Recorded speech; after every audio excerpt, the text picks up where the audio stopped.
Hi all అందరికీ నమస్కారం. ఈ వీడియో చూసే ముందు జై శ్రీరామ్ అని కామెంట్ చేయండి. ఇంటి మొత్తం మీద వంటగది చాలా ఇంపార్టెంట్ ప్లేస్ కాబట్టి దాని విషయంలో నియమాలు తప్పకుండా పాటించాలంటున్నారు వాస్తు నిపుణులు. ఈ లెక్క ప్రకారం కిచెన్లో కొన్ని పనులు అస్సలు చేయకుండా చూసుకోవాలి. మరి అవేంటి, చేస్తే ఏమవుతుంది అన్నది ఈ స్టోరీలో తెలుద్దాం.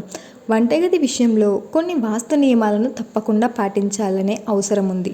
లేదంటే నెగటివ్ ఎనర్జీ ఇంట్లోకి ప్రవేశిస్తుందని, ఫలితంగా కుటుంబ అభివృద్ధి దెబ్బతింటుందని, ఆర్థిక సమస్యలతో పాటు ఆరోగ్యపరంగా కూడా ఇబ్బందులు ఎదుర్కోవాల్సి వస్తుందంటున్నారు. పాడైపోయిన ఫుడ్, పాడైన ఆహారం వంటింట్లో ఉంచుకోవడం మంచిది కాదట.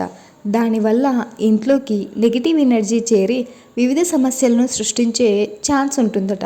అలాగే పనికిరాని పదార్థాలు, వస్తువులు ఇంట్లో ఉంచుకోవద్దు అంటున్నారు.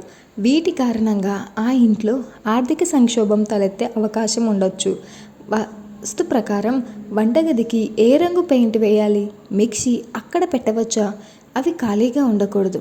ఇంట్లో చిరుధాన్యాలు, ఇతర వంట సామాగ్రి స్టోర్ చేసుకునే డబ్బాలు, సీసాలు ఎప్పుడూ ఖాళీగా ఉండకుండా చూసుకోవాలట.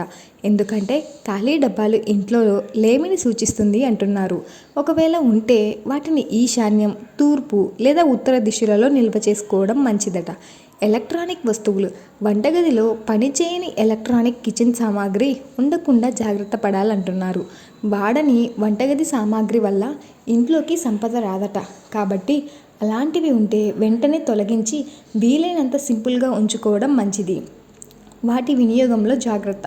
కిచెన్లో ఉపయోగించే కత్తులు, కత్తెరలు, ఇతర పదునైన వస్తువుల వినియోగం విషయంలో జాగ్రత్తగా ఉండాలంటున్నారు.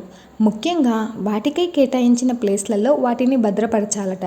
ఎందుకంటే అవి సరైన ప్లేస్లో లేకపోతే ఆ ఇంట్లో ఆర్థిక అస్థిరత ఏర్పడుతుంది. విరిగిన, పగిలిన పాత్రలు, వాస్తు ప్రకారం వంటగదిలో ఎప్పుడు విరిగిన, పగిలిన పాత్రలను ఉపయోగించకుండా జాగ్రత్త పడాలి. ఎందుకంటే అవి కిచెన్లో ఉంచడం వల్ల నెగిటివిటీ వ్యాపిస్తుందని, దాని కారణంగా ఇంటి ఆర్థిక పరిస్థితి మరింత దిగజారుతుందని, అప్పులు పెరుగుతాయి అంటున్నారు. కాబట్టి వాటి స్థానంలో ఎప్పుడూ కొత్తవి తెచ్చుకోవడం మేలు చేస్తుందని చెబుతున్నారు. అదేవిధంగా వంటగదిలో మందులను ఉంచకూడదంటున్నారు. ఎందుకంటే ఇవి కిచెన్లో ఉంచడం వల్ల వ్యాధి తీవ్రత పెరిగే ఛాన్స్ ఉంటుందట. ఇనుము లేదా ఉక్కు పాత్రలు, డబ్బాలలో ఉప్పును నిల్వ చేయకుండా జాగ్రత్త పడాలంటున్నారు. వీటితో పాటు కిచెన్ ఎల్లప్పుడూ క్లీన్గా ఉంచుకోవాలని సూచిస్తున్నారు. ఈ జాగ్రత్తలు పాటించడం ద్వారా మీ ఇంట్లోకి నెగిటివ్ ఎనర్జీ ప్రవేశించకుండా ఉంటుందని, లక్ష్మీదేవి అనుగ్రహం లభించి ఆర్థికంగా ఎలాంటి ఆటంకాలు రాకుండా ఉంటాయని చెబుతున్నారు. సబ్స్క్రైబ్.